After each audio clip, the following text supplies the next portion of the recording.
en el poder d'uns contra d'altres, és a dir, en aquesta societat que vivim en el poder és patriarcal, és a dir, on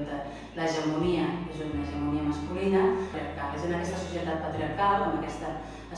aquestes estructures de poder que les dones són menys tingudes, on es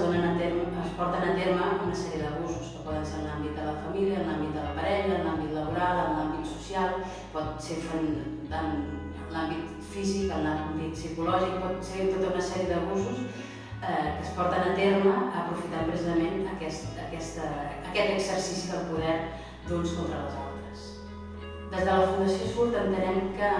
la violència vers les dones ha de tenir un abordatge integral, un abordatge multidimensional. Aquest abordatge integral, aquest abordatge multidimensional té en compte, evidentment, la situació de la dona a nivell emocional, però sobretot aquestes dimensions a nivell legal, a nivell d'habitatge, a nivell econòmic, a nivell de salut, a nivell laboral, com està la dona a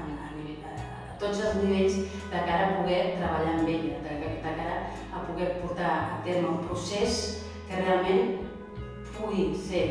un suport, però alhora pugui ser un empoderament i una recuperació plena de la dona en la seva reinserció en la societat, en tant que entenem que són dones que estan patint una violència en la qual se senten menystingudes i en la qual els és molt difícil tenir relacions més enllà de la seva pròpia parella, que és normalment que exerceix la violència, però també de la família, d'un entorn molt tancat i en el qual no tenen cap tipus d'espai.